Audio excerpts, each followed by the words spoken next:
guys, it's Joey and I really wanted to share this video with you today, and this is simple altar washes. I'm doing this anyway, so I thought I would share it. It's simple, it's easy, and I thought I would share it, I guess. First and foremost, the crystal grid is now complete. The energy has been released, so overwhelming energy coming all your way. Healing and renewal. So, cleansing your altar space can be quite important. It's good to have a clean base, in my opinion anyway, because A, it's respectful to work with your magical workings, spiritual workings within a clean space. And that's not just the Virgo in me, it's respectful, you know, respectful to the divine and whatever. And a lot of people cleanse with Florida water. I really like the smell of Florida water, and I do cleanse it with it. So I would use a cotton wool pad, a bit like the makeup pads like this, pop some Florida water on and cleanse my altar with it. Probably in a anti-clockwise direction for banishing. Yep. However, what if you don't like Florida water? And I know there are people out there who do not like the smell of Florida water. Well, I was reading around the other day and I came across a opportunity wash for opportunities, and it was actually in the Witchling book, and that was talking about using a wash for areas to bring in opportunities, and that was adding rosemary and peppermint to spring water. And it got me thinking about this, and thinking about how I would do it. So there is the Joey adapted version of this, right? And I've used washes in the past, but I kind of got out of the habit because I was using Florida water. But I thought, you know, it's good to vary things up and change things about a little bit. So this is how I'm going to be doing it. So first and foremost, I have my spring water in a glass bowl with 3 smoky quartz in there. And 3 because of the Celtic importance of the number 3, life, death and rebirth, the cycles, Maiden Mother Crone. And you could just use one, and you could use a different crystal. But for me, smoky quartz is the cleansing crystal of choice, and therefore I'm going to be using it. Now, I would leave your water to charge with the crystals in it for a period of time which feels correct to you. So it could be 10 minutes, it could be half an hour, it could be an hour, it could be overnight. I was thinking that if you felt so inclined and you really did enjoy this idea, you could make this on bulk at the dark moon or the full moon. I'm going to go grab my bottle, 1 second.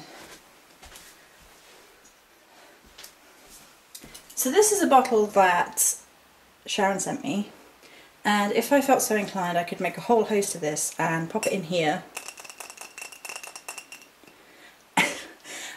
and cleanse my spaces with it whenever I felt the need, and refresh it at the dark moon or full moon. Now if it were me, I'd probably make 2. I'd probably make a banishing water at the dark moon and a sort of magical enhancing water at the full moon.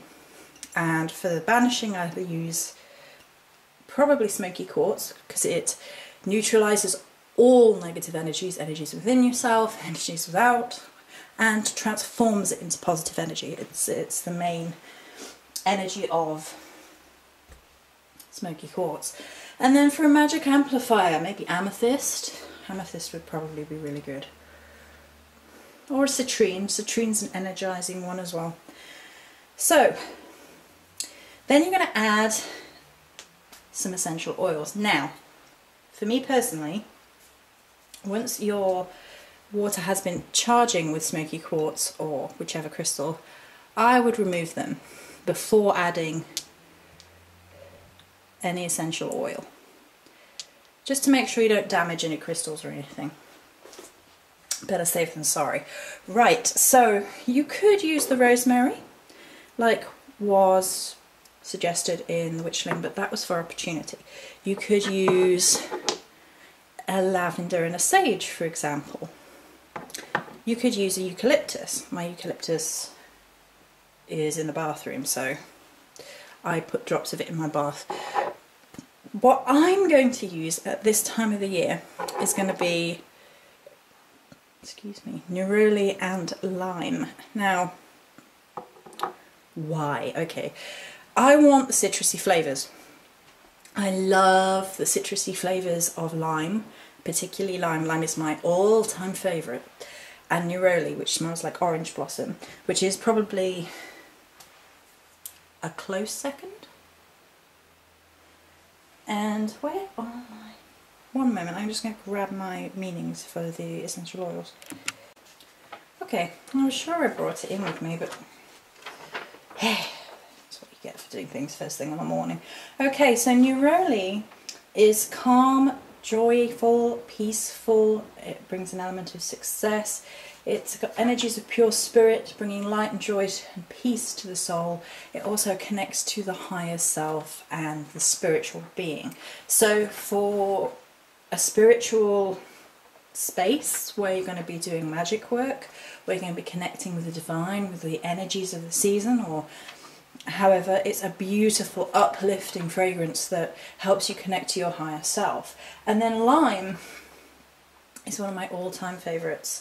Some people don't like lime, but I mean, I adore it. And it's twofold for me. One, it's for action and energy, right? So it's an energizer.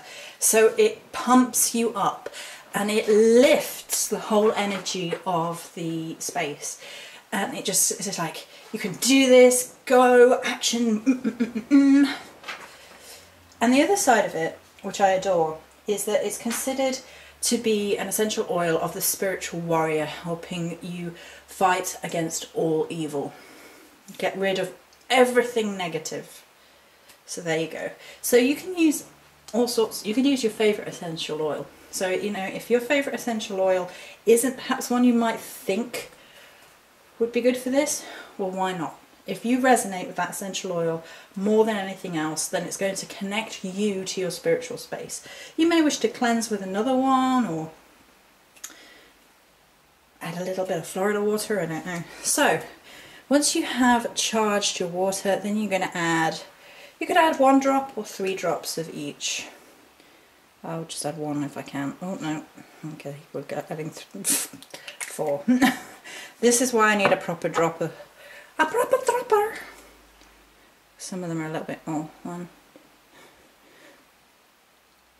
Oh, that's 7, I think. It's a magic number. There we go.